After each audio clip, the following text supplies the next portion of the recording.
દોસ્તો, આપણે જાણીએ છીએ કે સ્વર્ગસ્થ વિજયભાઈ રૂપાણી કે જેમનું અમદાવાદ પ્લેન ક્રેશ દુર્ઘટનામાં અવસાન થયું હતું. ત્યારબાદ એમની અંતિમ યાત્રા જે છે રાજકોટ ખાતે કાઢવામાં આવી હતી, જેમાં લાખો લોકોની જનમેદની જોડાઈ હતી અને એની તસવીરો સોશિયલ મીડિયા પર ખૂબ વાયુવેગે ફેલાઈ હતી. ત્યારે દોસ્તો, શું તમને ખબર છે વિજયભાઈ રૂપાણીના ધર્મપત્નીએ શું કહ્યું છે? આખરે એવો હવે કોની સાથે રહેશે? અને આખરે આ તમામ બાબતોના સવાલો તમારા મનમાં પણ થતા હશે. કારણ કે જ્યારથી જ એમનું નિધન થયું છે વિજયભાઈ રૂપાણીનું, ત્યારથી જ એમના પત્ની અને એમના પરિવાર ઉપર ઘેરો શોક આવી પડ્યો છે.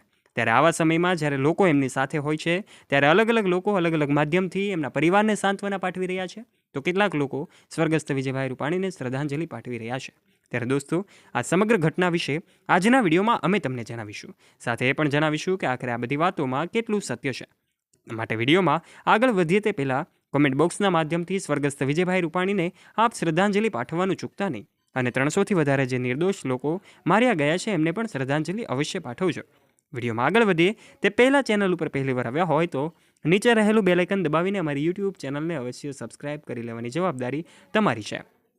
દોસ્તો, અમે તમને જણાવી દઈએ કે વિજયભાઈ રૂપાણીના ધર્મપત્ની કે જેઓ આજે ઘેરા શોકમાં છે, ત્યારે એમના અચાનક એમના પતિના નિધન થતાની સાથે જ વિજયભાઈ રૂપાણી જે છે લંડન જવા માટે રવાના થયા હતા. અને ત્યારબાદ જે દુર્ઘટના ઘટી, ત્યારબાદ 300થી વધારે લોકો 3 મિનિટની અંદર થયેલા પ્લેન ક્રેશમાં અવસાન પામે છે.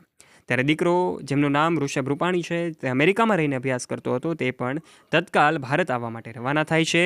એમના પિતાની અંતિમ વિધિ પૂર્ણ કરે છે રાજકોટ ખાતે. એમની અંતિમ વિધિ આયોજિત કરવામાં આવી હતી. ત્યારે રાજકોટ મુકામે રહેલું એમનું ઘર જે છે એ શાંત થઈ ગયું છે. આજે એ ઘર જે છે એમાં ઘેરો સોપો પડી ગયો હોય એવું લાગી રહ્યું છે, કારણ કે એક ઘેરો વડલો જે હોય એવું એવા પાત્ર સમાન વિજયભાઈ રૂપાણી આજે વિદાય લીધી છે. અને જ્યારે એમના પરિવાર ઉપર આપ તૂટી પડ્યું હોય, ત્યારે ગુજરાત રાજ્યના ભારતના આમ તો વડાપ્રધાન નરેન્દ્ર મોદી પણ એમના પરિવારને સાંત્વના આપવા માટે પહોંચી ગયા હતા. એની પણ તસવીરો કદાચ તમે જોઈ છે.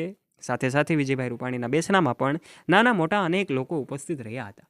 રાજકીય આગેવાનો હોય, સામાજિક આગેવાનો હોય કે પછી એમના વિજયભાઈ રૂપાણીના ચાહક મિત્રો હોય, તમામ લોકો પહોંચી ગયા હતા અને વિજયભાઈને શ્રદ્ધાંજલિ પાઠવી હતી.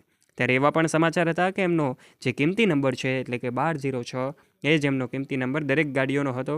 અને એ જ ગાડીનો નંબર, એ જ તારીખ એટલે કે 12/6/2025ના રોજ વિજયભાઈ રૂપાણી સ્વર્ગસ્થ થાય છે. એમના દિવ્ય આત્માના શાંતિ માટે સૌ લોકો જ્યારે પ્રાર્થના કરી રહ્યા હોય, ત્યારે હવે તો એમના પરિવારના સભ્યોને પણ મળીને લોકો સાંત્વના પાઠવી રહ્યા છે. પરંતુ પરિવારનું દુઃખ જે છે એ ઓછું નથી થઈ રહ્યું, કારણ કે અચાનક જેની કલ્પના ન કરી હોય એવી ઘટના જ્યારે અમદાવાદમાં બની, ત્યારે આ ઘટના સૌએ ચોંકાવનારી હતી. આજે રાજકોટ સહિત સમગ્ર ગુજરાત જે છે ઘેરા શોકમાં ડૂબ્યું છે, કારણ કે 300થી વધારે લોકો જે માર્યા ગયા એનો શોક આજે પણ લોકોમાં જોવા મળી રહ્યો છે.